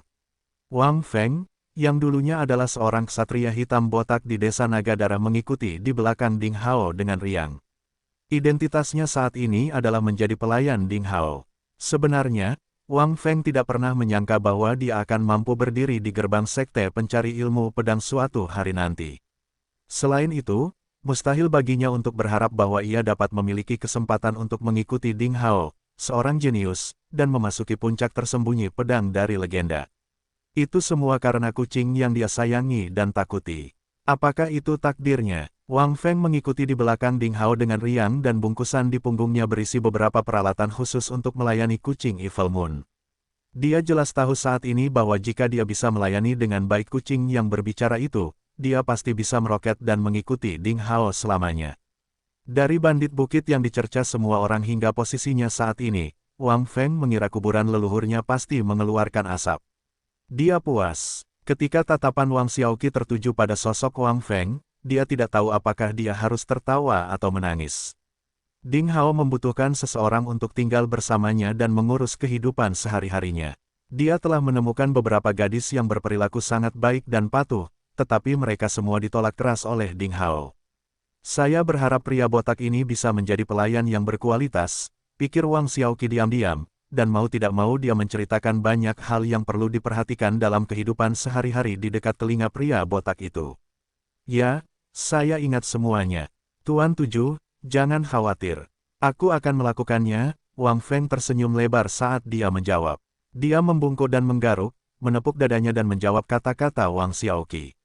Dia tidak berani menyiratkan sedikit pun di depan Wang Xiaoqi. Xiaoqi, setelah aku pergi sementara, kamu bertanggung jawab atas anak-anak di daerah kumuh di belakang gunung. Akan ada tes masuk dalam sebulan dan saya berharap akan ada beberapa kandidat bagus yang muncul dari kelompok anak-anak ini. Ding Hao berbalik dan berkata, Kakak, Senior Ding, jangan khawatir. Kelompok anak-anak ini tidak akan menderita dengan kehadiran saudara Xing Cheng dan saya, kata Wang Xiaoqi sambil tersenyum. Berbicara tentang Zhao Xing Cheng, seorang pemuda yang juga berasal dari daerah kumuh, nilainya dalam ujian akhir-akhir tahun adalah umum dan bahkan tidak bisa masuk bagian luar. Namun, kemudian, Wang Xiaoqi menggunakan beberapa metode untuk mengirimnya ke tim penegakan pasar demi Ding Hao, dan dia menjadi pendekar pedang penegakan tingkat rendah. Bagi Zhao Xing Cheng, merupakan hal yang luar biasa untuk secara resmi memasuki sekte pencari ilmu pedang dan membawa kemuliaan bagi leluhurnya dengan cara itu, sehingga dia bahkan tidak berani memikirkannya dalam mimpinya. Oleh karena itu, dia segera mengiyakan. Selain itu, dengan kehadiran Ding Hao, papan nama besar berhuruf emas, orang lain tidak berani mempermalukan Zhao Xing Cheng. Orang itu sering kembali untuk mengajar anak-anak di Akademi Seni Bela Diri Misterius tak terkalahkan ketika dia punya waktu. Oleh karena itu, Tiansu, seorang paman yang cabul, selalu tersenyum lebar setiap kali melihatnya. Zhao Xing Cheng, seorang pria rajin, telah membagikan banyak karyanya. Mendengar kata-kata Wang Xiaoqi, Ding Hao mengangguk penuh percaya. Ketika mereka berbicara satu sama lain, mereka baru saja sampai di tepi wilayah tangga ketiga. Jika mereka masuk lebih dalam, itu akan menjadi zona inti dalam sekte tersebut. Wang Xiaoqi pasti tidak bisa masuk karena identitasnya, jadi mereka hanya bisa melambaikan tangan di sana. Ding Hao bertepuk tangan keras pada teman flatnya, yang dikenal melalui perkelahian. Dia mengucapkan selamat tinggal pada Wang Xiaoqi dan berbalik. Melihat sosok Ding Hao dan orang lain menghilang di awan yang jauh, Wang Xiaoqi berbalik. Dia mengepalkan tinjunya dan diam-diam bersumpah di dalam pikirannya bahwa dia harus menyelesaikan rencana itu, untuk meletakkan dasar yang kokoh bagi kakak senior Ding Hao. Ding Hao sangat buruk dalam menentukan arah. Hanya sedikit orang yang mengetahui hal itu. Wang Juefeng, orang yang sinis, hanyalah salah satu dari sedikit orang itu. Oleh karena itu, dia menunggu Ding Hao di dekat wilayah tangga keempat terlebih dahulu. Posisi puncak tersembunyi pedang sangat misterius dan sulit ditemukan, jadi dia harus memimpin Ding Hao ke tempat itu. Wah, apakah itu senjata ajaib elang raksasa lagi? Ding Hao memandangi elang logam raksasa di kaki pria sinis itu, dan dia sedikit mengaguminya. Ketika dia pergi ke situs sekte di zaman kuno di Pegunungan Batu Barat terakhir kali, dia bepergian dengan elang logam raksasa, yang terbuat dari pedang raksasa yang tak terhitung jumlahnya. Ia melakukan perjalanan melalui awan dan dapat menempuh jarak 10.000 mil sehari, yang merupakan kendaraan yang sangat baik. Pada saat itu, Ding Hao hanyalah murid nominal, dan dia tidak berani berpikir terlalu banyak, tetapi saat itu, Ding Hao diam-diam memutuskan bahwa setelah dia memasuki puncak tersembunyi pedang, jika dia memiliki waktu luang, dia pasti akan menyempurnakannya, senjata ajaib untuk digunakan sebagai kendaraan sendiri. Itu tentu akan sangat mengesankan. Berat, berdirilah dengan mantap dan kita akan berangkat, hahaha. Pria sinis itu tertawa seperti anjing. Jelas sekali bahwa dia menikmati tatapan iri Ding Hao dan dia mengoperasikan senjata ajaib raksasa elang logam untuk terbang ke langit. Dalam sekejap, kendaraan itu seperti titik hitam kecil dan menghilang di ruang hampa yang dipenuhi kabut peri. Ini adalah pertama kalinya Wang Feng terbang begitu tinggi, dia kagum dan takut. Dia menangis di punggung elang raksasa dan menggigil seperti wanita. Puncak yang tersembunyi pedang adalah tempat yang sangat misterius. Itu bukan milik 6 puncak dan 6 kuil, juga bukan milik wilayah tangga dari sekte pencari ilmu pedang. Pria sinis itu mengoperasikan elang logam raksasanya untuk terbang dengan cepat dan melakukan perjalanan melalui puncak pedang yang menjulang tinggi. Ding Hao merasa seperti terbang dalam lukisan pemandangan, kabut peri menghiasi segalanya dengan misteri. Akhirnya, Ding Hao sama sekali tidak tahu ke arah mana dia berada. Ini dia, pria sinis itu tiba-tiba berbicara, dan senjata ajaib raksasa elang logam itu melaju dan bangkit secara tiba-tiba. Itu menyingkirkan cahaya perak dan racun di depan, dan puncak yang mengambang di ruang hampa muncul di depan orang-orang itu. Puncak yang melayang di udara. Wang Feng membuka mulutnya lebar-lebar dan tidak mengerti apa yang dilihatnya. Apakah ini sebuah keajaiban, agar gunung seberat itu mengapung dengan santai seperti awan di antara awan dan kabut? Setelah terkejut di dalam hati, Ding Hao segera menyadari bahwa puncak terapung itu adalah karya prasasti dan senjata yang disempurnakan. Tampaknya sekte pencari ilmu pedang memang memiliki orang-orang baru yang tak terduga. Ahli prasasti umum atau penyuling senjata tidak dapat memurnikan puncak sebesar itu. Melalui pengamatan yang cermat, diketahui bahwa puncak terapung itu tidak tinggi, aneh, dan curam. Tingginya sekitar 100 meter, dan ada puncak-puncak kecil yang melayang di sekitar puncak itu pada jarak sekitar 1 kilometer, mereka terhubung dengan puncak yang tersembunyi pedang dengan rantai besi. Ding Hao sedikit melepaskan kesadaran ilahinya. Samar-samar dia bisa merasakan bahwa seluruh puncaknya dipenuhi dengan prasasti yang tidak terlihat dan dibuat ulang, bersama dengan berbagai prasasti dan formasi lainnya. Juga, semacam senjata magis tambahan yang tertulis di gunung itu. Aura yang kuat menyelimuti seluruh puncak yang tersembunyi pedang. Yah, itu bagus. Ini menarik. Hanya berdasarkan informasi orang dalam dari puncak tersembunyi pedang, sekte pencari ilmu pedang dapat dilihat sebagai sekte dominan di Provinsi Salju. Master pedang menghela nafas dengan emosi dalam hati. Tampaknya tepat bagi Little Chapding untuk memilih puncak yang tersembunyi pedang. Master pedang berkata dengan sedikit terkejut, puncak yang tersembunyi pedang tidak sesederhana itu, hanya melayang di kehampaan. Saya bisa merasakan kekuatan yang kuat tersegel di dalamnya. Ding Hao diam-diam terkejut. Puncak yang tersembunyi pedang nampaknya luar biasa, karena bisa dipuji oleh kedua monster tua itu.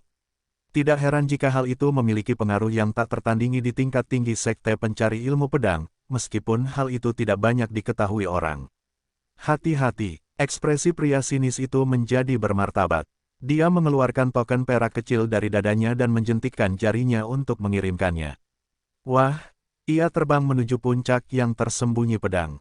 Ledakan, aura agung tiba-tiba meluas, dan kekuatan yang kuat tiba-tiba muncul. Itu seperti raksasa yang sedang tidur yang dibangunkan, lapisan tirai air transparan tiba-tiba muncul di sekitar puncak yang tersembunyi pedang.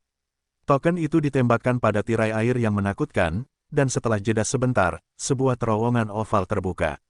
Elang raksasa senjata ajaib dari logam itu berteriak panjang dan segera menyelam melalui terowongan oval itu. Tidak semua orang bisa mendaki puncak yang tersembunyi pedang. Bahkan seorang ahli super di alam kerajaan bela diri tidak mungkin menghancurkan surga tirai air dengan menyerangnya secara langsung, pria sinis itu menjelaskan kepada Ding Hao dengan bangga. Ding Hao mendecakkan lidahnya. Wow, rasanya seperti memasak daun bawang dengan daun bawang Cina. Sangat mengejutkan bahwa atasan yang berada di alam kerajaan bela diri mungkin tidak dapat memecahkan tirai air itu, karena tampaknya tidak ada atasan di alam kerajaan bela diri di seluruh provinsi salju.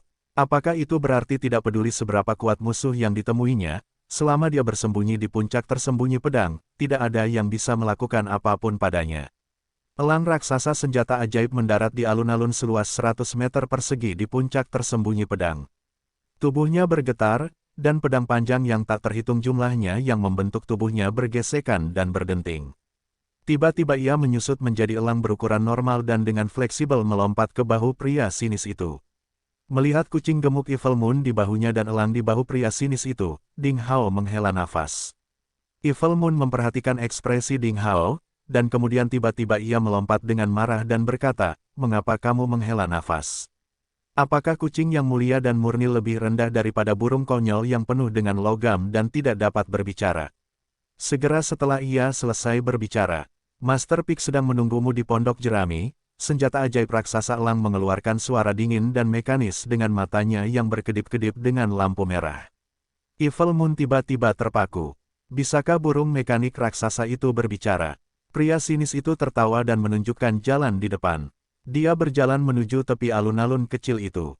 Di puncak yang tersembunyi pedang, pemandangannya sangat indah. Itu penuh dengan pepohonan hijau dan rumput lebat, kupu-kupu cantik dengan berbagai warna menari-nari di antara bunga dan bebatuan. Air berkelok-kelok mengalir dan rombongan koi berada di dalamnya. Air yang mengalir membentuk air terjun besar dan kecil sesuai dengan ketinggian medan. Bentuknya seperti perak atau ikat pinggang, dan suara airnya merdu, membuat tempat itu seperti negeri dongeng. Mengikuti pria sinis itu dan berputar beberapa kali di jalan berkelok-kelok itu, mereka segera sampai di halaman rumput tebing. Sebuah pondok jerami yang dibentuk oleh rumput muncul di depan mereka, dan sebatang pohon persik berada di samping pondok jerami itu. Bunga persik merah muda bermekaran dengan indah dan saat angin bertiup, bunga-bunga beterbangan, jatuh, dan terbang ke seluruh langit, sungguh menenangkan dan sangat indah. Sesosok tubuh tinggi berdiri diam di bawah pohon persik. Rambutnya yang liar, serta pakaian dan lengan panjangnya terayun tertiup angin. Dengan labu anggur tergantung di pinggangnya, dia kemungkinan besar akan naik. Dia tampak menjauhkan diri dari dunia dan memiliki aura yang tidak wajar. "Brat, kamu akhirnya datang." Sosok itu berbalik, dan dia adalah Qi Qingshan, monster tua. "Halo, Tuan," Ding Hao memberi hormat dengan tulus. Qi Qingshan mengangguk, menunjuk ke arah Wang Juefeng, pria yang sinis, dan berkata kepada Ding Hao, "Yah, orang ini memujaku sebagai master sebelum kamu, jadi kamu bisa memanggilnya kakak laki-laki tertua." "Kakak tertua," Ding Hao tercengang dan menoleh untuk melihat Wang Juefeng. Lalu, dia tiba-tiba mendapat pencerahan. Tidak heran Wang Juefeng lah yang datang untuk membawanya ke puncak tersembunyi pedang, dan tidak heran posisi pria sinis di sekte pencari ilmu pedang selalu sedikit aneh. Kekuatannya tak terduga dan bahkan lebih kuat dari orang-orang seperti Lu Qi dan Yin Yifei. Dia bahkan bisa menantang Mu Tianyang dan tidak mati. Namun, ahli seperti itu hanyalah seorang guru kecil yang bertanggung jawab di Akademi Kaos Hijau Timur. "Tuan, Anda akhirnya bersedia menerima saya sebagai murid Anda lagi." Pria sinis yang biasa tertawa dan bercanda itu langsung berlutut saat mendengarnya. Air mata di matanya mengalir, dan seluruh tubuhnya menggigil karena kegembiraannya. Ding Hao kaget karena baru pertama kali dia melihat ekspresi seperti itu di wajah pria sinis itu. Bisakah sepatah kata pun dari Qi Qingshan begitu? Mengguncangnya, "Brat, berdirilah." Qi Qingshan menghela napas dan berkata, "Saya mengalami masalah pendek tahun itu. Aku seharusnya tidak menyalahkanmu atas kejadian itu. Sekarang segalanya telah berubah dan saya bertanya pada diri sendiri apakah saya melakukannya terlalu serius saat itu. Tidak, Tuan, Anda melakukan hal yang benar. Saya tidak mempunyai pikiran jahat apapun. Saya harus disalahkan karena tidak bisa menyelamatkan saudara muda Tianhua, karena kenakalan dan kecacatan saya. Selain itu, saya bukan orang yang tidak masuk akal, jadi saya tahu bahwa alasan mengapa Anda mengeluarkan saya adalah untuk lebih melindungi saya, Wang, kata Jue Feng dengan penuh semangat. Tianhua, dia mengalami kesengsaraan dalam hidupnya. Dia tidak menghindarinya karena dia berkemauan keras dan memaksa, yang terbaik bagimu adalah memahami niat baikku. Qi Qingshan menghela nafas dan melambaikan tangannya, dan kekuatan yang kuat mengalir darinya, membantu Wang Juefeng, pria sinis yang berlutut di tanah, berdiri. Ding Hao samar-samar memahami sesuatu saat ini dan dia berbalik dan memberi hormat kepada pria sinis itu. Halo, kakak tertua. Pantas saja pria sinis itu mengejeknya ketika Ding Hao dengan bercanda mengudara dan mencoba membuat pria sinis itu memanggilnya paman bela diri. Ada cerita di baliknya dan sepertinya dia tidak bisa menjadi paman bela diri dari pria sinis. Tampaknya pria sinis itu telah diusir dari sekte tersebut oleh Qi Qingshan. Oleh karena itu, posisinya aneh di sekte pencari ilmu pedang. Dia memiliki kekuatan luar biasa tetapi tidak memiliki senioritas. Selain itu, beberapa orang lain akan memukulnya saat dia terjatuh, sehingga diharapkan pria sinis tersebut akan frustasi. Ding Hao tiba-tiba merasa bahwa dia seharusnya memikirkannya di masa lalu. Itu karena pria sinis itu memiliki temperamen yang mirip dengan Qi Qingshan. Mereka selalu menggunakan bahasa yang buruk dan perilaku mereka kasar dan biadab. Tampaknya mereka dibawa ke dunia kehidupan oleh hantu yang sama. Di mana rekan magang laki-laki lainnya? Saya ingin melakukan panggilan resmi, Ding Hao bertanya dengan godaan, anak nakal bisa mengungkapkan idenya secara langsung. Mengapa kamu bertele-tele? Qi Qingshan mengulurkan tangannya dari jauh, mengetuk dahi Ding Hao, dan memarahi sambil tersenyum. Sejujurnya, sekarang di puncak tersembunyi pedang, selain bunga-bunga itu, rumput, burung, ikan, dan lalat di gunung, kami adalah satu-satunya 3 orang yang hidup. Mulai sekarang, Jue Feng adalah kakak tertua, dan kau yang ketiga. Semua jenis kursus diajarkan oleh Jue Feng, dan Anda akan belajar darinya dengan teguh. Hei, Ding Hao terpaku dan berkata, oh, tidak. Saya baru saja datang dan Anda sudah ingin pergi. Aku merasa aku baru saja ditipu olehmu. Hahaha, Qi Qingshan tertawa dan pada saat berikutnya, dia benar-benar menghilang dari halaman tanpa meninggalkan jejak apapun. Guru sangat tertutup dalam gerakan dan penelusurannya, dan dia jarang muncul dalam kehidupan sehari-hari. Kamu tinggal di gunung dengan patuh dan perlahan belajar dariku, kata Wang Juefeng, dan ketika dia melihat ke arah Ding Hao, ada perhatian dan penghargaan di matanya. Ding Hao, yang sudah berada di kapal bajak laut tidak bisa berkata apa-apa. Pria sinis itu mengatur agar Ding Hao tinggal di sebuah pondok jerami di samping pohon persik. Sejak saat itu adalah rumah baru Ding Hao. Halaman rumput itu adalah lapangan latihan Ding Hao. Ki spiritual di sekitarnya kaya, penuh dengan 5 elemen Ki. Saat dia berdiri di tepi tebing, dia bisa melihat pegunungan yang menjulang tinggi di bawahnya. Semua gunung tampak kecil dari tempat yang tinggi, dan ini dapat membantu para kultivator melatih kondisi mental mereka. Oleh karena itu, tempat itu adalah tempat yang sangat baik untuk berlatih. Setelah membereskan semuanya, Wang Juefeng dengan sabar mengatur beberapa pengumuman untuk kehidupan sehari-hari, dan kemudian dia mengajarkan mantra kitab suci pencarian pedang Taixuan tingkat ke-5 hingga tingkat ke-7 kepada Ding Hao. Kitab suci pencarian pedang Taixuan yang lengkap dapat dibagi menjadi 12 tingkat. 3 tingkat pertama adalah metode budidaya peringkat manusia, tingkat ke-4 hingga ke-6 adalah metode budidaya peringkat bumi, tingkat ke-7 hingga ke-12 semuanya termasuk dalam metode budidaya peringkat surgawi. Sekte pencari ilmu pedang bergantung pada kitab suci pencari pedang Taixuan untuk mempertahankan pijakan di Provinsi Salju dan dapat disamakan dengan Akademi Ketenangan setelah beberapa ribu tahun. Berbicara tentang metode kultivasi itu, pria sinis itu sangat bangga. Yah, itu, bolehkah aku meninggalkan gunung dengan bebas? Ding Hao memandangi lautan awan di tepi tebing dan bertanya dengan santai.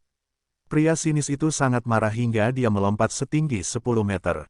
Dia terus mengamuk dan berkata, anak nakal, tolong lebih serius lagi. Saya sedang mengajari Anda metode kultivasi sekarang. Tahukah Anda berapa banyak orang yang ingin menguasai kehebatan metode kultivasi beberapa level terakhir dalam kitab suci pencarian pedang Taixuan? Kamu sudah mengatakannya berkali-kali dan aku sudah mengingatnya. Saya bahkan bisa melafalkannya secara terbalik dengan lancar. Kamu sangat bertele-tele, kata Ding Hao dan dengan santai melafalkan beberapa mantra, dan tidak ada satu kata pun yang salah. Pria yang sinis itu langsung merasa tidak bisa berkata-kata dan dia berkata dengan murung setelah beberapa saat, "Oke. Anda bisa meninggalkan gunung sebulan sekali. Saat Anda mencapai alam Grandmaster Agung, Anda dapat masuk dan keluar dari puncak tersembunyi pedang dengan bebas, karena pada saat itu, Anda akan menjadi master puncak dari puncak tersembunyi pedang." Ding Hao mengangguk dan matanya tertuju pada senjata ajaib elang raksasa yang berhenti di bahu pria sinis itu. Dia bertanya ragu-ragu, "Ngomong-ngomong, bisakah kamu meminjamkan burungmu kepadaku?" "Itu tidak mungkin," pria sinis itu menolak sepenuhnya. "Aku bisa memberimu kucing gemuk ini untuk diajak bermain." Ding Hao tidak menyerah dalam tawar-menawar. Evil Moon segera mengamuk dan berkata, "Saya bukan kucing gemuk. Saya kuat. Saya tidak ingin dipermainkan oleh janggut yang sinis dan jelek ini." Pria yang sinis itu langsung kesal, dan dia berkata, "Kucing mati, kamu bisa bilang aku sinis, tapi tak disangka kamu berani bilang aku jelek. Kamu sangat tidak jujur." "Tidak apa-apa, adik laki-laki ketiga, itu kesepakatan.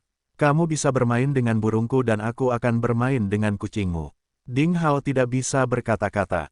Mengapa menurutnya kalimat ini terdengar agak aneh? Apakah ada yang salah? Ding Hao tinggal dengan aman di pondok jerami, dan dia mulai berjuang untuk ranah Grandmaster Primordial. Apa yang dia latih saat ini adalah metode pertarungan tak terkalahkan. Mantra beberapa level terakhir dalam kitab suci pencari pedang Taixuan memecahkan sebuah masalah besar. Selain buku langka yang dia pilih dari perpustakaan sekte pencari ilmu pedang, dia tidak mengkhawatirkan buku langka metode budidaya atributif lainnya.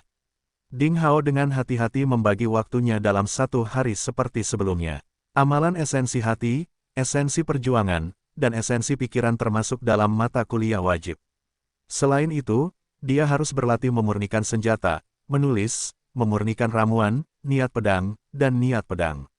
Dia berlatih terus-menerus, dan istirahat 2 jam sehari semalam sangatlah mewah. 10 hari berlalu dalam sekejap mata. Hari itu, matahari baru saja terbit, disertai angin kencang dan pemandangan yang indah. Ding Hao menyilangkan kaki dan duduk di bawah pohon persik untuk berlatih, seperti seorang biksu tua yang memasuki kondisi meditasi.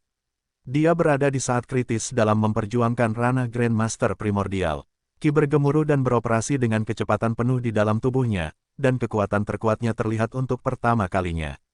Separuh tubuh kanannya dilingkari oleh salju berwarna perak yang berterbangan, dan separuh tubuh kirinya memiliki nyala api berwarna oranye. Tangannya terbentang di atas lutut, masing-masing dengan bola es yang meradang dan api kuning yang memantul seperti peri. Mereka memantul secara berirama, mengembang dan menyusut seiring napas Ding Hao. Di halaman rumput yang tampak seperti karpet berfluktuasi dengan Ding Hao sebagai pusatnya. Ujung setiap helai rumput seakan mendapat daya tarik yang aneh. Mereka jatuh ke arah Ding Hao, seolah sedang beribadah. Jika dilihat dari udara, mereka seperti anggota istana yang tak terhitung jumlahnya yang memuja raja mereka. Tidak hanya rumput, tetapi juga bunga dan pepohonan dalam jarak 5 atau 600 meter di sekitar Ding Hao mengembang dan menyusut seiring dengan napasnya. Bahkan lautan awan di sekitarnya membentuk gelombang udara yang aneh. Itu seperti sebuah keajaiban. Wang Juefeng berdiri diam-diam dengan ekspresi serius di halaman, yang berjarak 500 meter dari Ding Hao. Sepertinya apa yang dikatakan Tuan itu benar. Kakak laki-laki ketiga telah menyembunyikan banyak rahasia. Tidak disangka dia bisa melatih dua ki dengan sifat berlawanan pada saat yang sama, dan dia telah berhasil melatihnya hingga ke ranah Grandmaster Agung dengan 9 lubang, yang sungguh luar biasa. Metode kultivasi yang dia praktikkan bukan hanya kitab suci pencarian pedang Taixuan, yang satu lagi mungkin lebih baik daripada kitab suci pencarian pedang Taixuan. Wang Juefeng sangat terkejut dalam pikirannya. Namun, karena saudara junior ketiga memilih untuk mempraktikkan metode kultivasi itu dengan adil dan terhormat tanpa bersembunyi, itu menunjukkan bahwa dia memiliki hati nurani yang bersih dan tidak ingin bersembunyi dari kita. Orang yang telah dicari oleh master selama setahun penuh tidak akan menang, itu tidak salah. Temperamen dan karakter Ding Hao tidak perlu diragukan lagi. Setiap orang punya rahasianya masing-masing, jadi itu tidak bisa menunjukkan apapun. Ketika Wang Juefeng sedang berpikir, sesuatu tiba-tiba berubah di depannya. Satu lampu perak dan satu lampu kuning menyala dan tiba-tiba keluar dari tubuh Ding Hao. Mereka seperti tiang cahaya ilahi dan keduanya terbang ke langit. Mereka merobek kekosongan dan langsung mengalir ke langit, yang menyebabkan pergerakan awan dari segala arah. Apa, begitu cepat, kakak junior ketiga terlalu ceroboh. Pria yang sinis itu terkejut. Dua kolom cahaya dengan jelas menunjukkan bahwa Ding Hao berada di langkah terakhir dalam perjuangannya menuju alam primordial. Qi menembus langit dan ingin menarik unsur-unsur paling murni di surga ke-9 untuk mengubah tubuh fisik pasca surgawi, untuk mencapai langkah pertama dari kombinasi langit dan bumi, mencapai alam primordial. Tidak disangka Ding Hao akan begitu berani, bahwa dia mulai berjuang untuk alam yang lebih tinggi tanpa mengatur prasasti dan formasi taktis, menyiapkan pil dan batu hitam untuk menambah kekuatannya dan memiliki ahli untuk tetap di sisinya, sebagai pelindung. Itu terlalu mengganggu. Itu adalah langkah yang sangat penting. Begitu kekuatannya tidak cukup, yang menyebabkan kegagalan perjuangannya menuju alam primordial, semua usahanya sebelumnya akan sia-sia. Kekuatannya sebagai seorang guru agung puncak akan sepenuhnya teguh dan bahkan lebih lemah daripada orang biasa. Selain itu, sejak saat itu, dia tidak akan bisa melatih keterampilan sihir lagi, dan sepenuhnya menjadi orang cacat. Itulah yang disebut sebagai penghalang antara surga dan manusia. Juga, ini bisa disebut kesengsaraan. Itulah yang harus dilalui setiap pejuang untuk menjadi seorang ahli. Itu karena seorang pejuang perlu menyingkirkan berbagai cacat dan ambang batas pasca langit. Dari sudut pandang semangat seni bela diri, itu berarti bahwa para pejuang harus diakui oleh langit dan bumi. Menurut tradisi, kesengsaraan adalah ujian bayangan dharma langit dan bumi di tanah tanpa batas. Alam murid bela diri, alam prajurit bela diri, alam master, dan alam master agung di bawah alam grandmaster primordial tidak memiliki kesengsaraan dan sangat mudah untuk dipraktikkan. Namun, setiap tahap di luar alam Grandmaster primordial memiliki kesengsaraan, dan semakin keras alam yang Anda perjuangkan, bencana yang ditimbulkannya akan semakin mengerikan. Dari sudut pandang pria sinis, terlalu menantang dan mengganggu bagi Ding Hao untuk berjuang mencapai alam Grandmaster primordial tanpa persiapan apapun. Wang Juefeng berteriak dan mematikan listrik tanpa ragu-ragu. Berada di udara, dia mengangkat tangannya dan melemparkan beberapa piring batu Gyokcian, yang jatuh secara merata di tempat 20 meter di sekitar tubuh Ding Hao. Pelat batu giok bersinar menyilaukan, dan gumpalan gelombang cahaya jernih menyebar tanpa suara. Kemudian, mereka saling berhubungan dan menjadi susunan prasasti raksasa untuk melindungi Ding Hao. Perhatikan dan kunci, Qi melewati istana, 3344-7788, pikiran ke surga, tubuh masih seperti akar, pikiran seakan mengembara di lautan, menyapu antara langit dan bumi, menghubungkan ke kubah Tuhan. Serangkaian mantra rumit menyebar dari mulut Wang Juefeng. Itu adalah mantra metode kultivasi yang disimpulkan oleh banyak ahli ketika mereka mengalami kesengsaraan pertama di sekte pencari ilmu pedang dalam ribuan tahun terakhir. Pada saat yang sama, apa yang terjadi? Sesosok berkedip dan Qi Qingshan, yang penuh dengan bau alkohol muncul di halaman tanpa peringatan. Dia melihat pemandangan itu dan segera mengerti, bajingan ini selalu membuat masalah bagiku. Saya telah menemukan bahwa hanya kekuatan serangannya yang mencapai alam primordial, namun budidaya Qi-nya masih di alam guru agung. Namun, saya tidak menyangka akan secepat ini. Apa yang bisa kami lakukan, Tuan? Puncak tersembunyi pedang memiliki surga tirai air untuk mengisolasinya dari luar, sehingga saudara junior ketiga tidak dapat berjuang untuk alam yang lebih tinggi sepenuhnya. Apakah kita perlu memindahkannya ke suatu tempat di luar? Pria yang sinis itu tidak memiliki hati yang main-main seperti biasanya. Perselisihan untuk alam yang lebih tinggi telah dimulai, jadi kita tidak bisa memindahkannya. Qi Qingshan memiliki kilatan tajam di matanya dan berkata, mungkin ini adalah kesempatan bagus Juefeng, tarik surga tirai air dan biarkan spiritual udara langit dan bumi dari dunia luar datang ke puncak tersembunyi pedang. Namun, Wang Juefeng sedikit ragu-ragu. Tidak apa-apa, aku punya pendapatku sendiri. Qi Qingshan mengangkat kepalanya dan menuangkan seteguk anggur yang berharga untuk dirinya sendiri. Lalu dia tiba-tiba membuka mulutnya dan menyemprot, semburan alkohol seperti pelangi, keluar dari mulutnya. Itu luar biasa dan memiliki berbagai warna, termasuk merah, oranye, kuning, hijau, cian, biru dan ungu. Itu seperti perisai, dan ditempatkan terbalik di atas Ding Hao. Pada saat yang sama, Wang Juefeng melemparkan token perak. Nyala api meledak dari ruang hampa. Kemudian, itu seperti air terjun yang tak terhitung jumlahnya yang jatuh ke galaksi, dan lapisan tirai air yang luas beriak. Langit seakan berubah menjadi lautan, dan lapisan tirai air yang jernih dan transparan perlahan terungkap, lalu puncak yang tersembunyi pedang menunjukkan tampilan aslinya. Tirai air perlahan-lahan ditarik di bawah kendali Wang Juefeng. Udara spiritual gila langit dan bumi di sekitarnya segera mengalir deras ke posisi Ding Hao. Awan antara langit dan bumi bergulung, dan berbagai aura terlihat dan tidak terlihat beroperasi dengan gila-gilaan. Mereka secara bertahap membentuk pusaran ki spiritual raksasa dengan puncak tersembunyi pedang sebagai pusatnya. Itu seperti mata laut yang berputar dan bergelombang, menampilkan pemandangan luar biasa antara langit dan bumi. Pergerakan bocah ini cukup besar. Qi Qingshan berdiri di samping Ding Hao, dengan senyuman aneh di wajahnya. Aura halus mekar secara diam-diam dan bertahap dari tubuh Qi Qingshan, membentuk medan kekuatan yang aneh. Rerumputan dan debu seakan-akan kehilangan beratnya dan melayang perlahan. Pakaiannya berkibar tertiup angin, dan rambut hitam panjangnya yang seperti air terjun juga mulai melayang. Wang Juefeng berdiri di samping Qi Qingshan dengan ekspresi gugup, setelah dia menarik surga tirai air.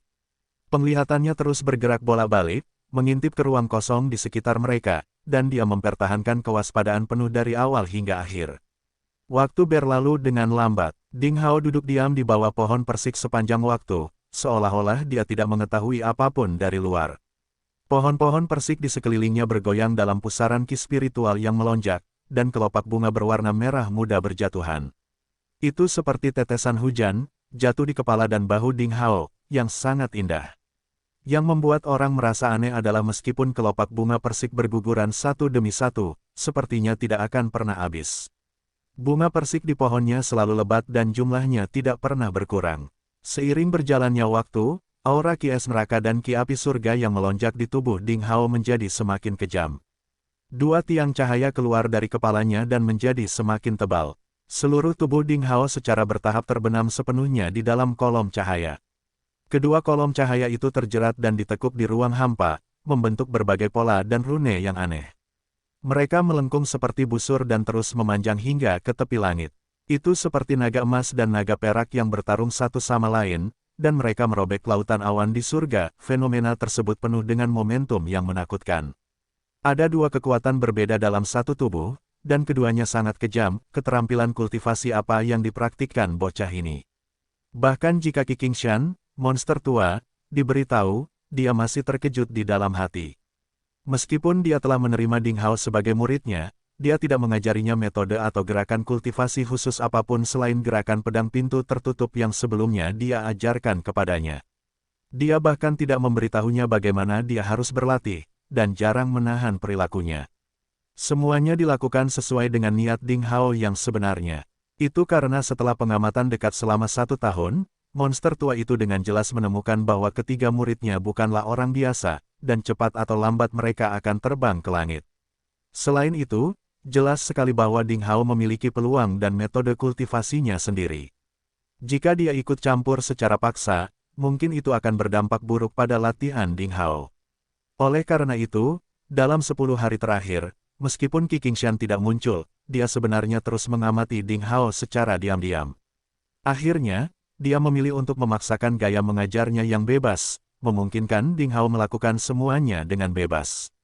Dari aspek itu, tidak heran Qi Qingshan adalah seorang pria di level Grandmaster.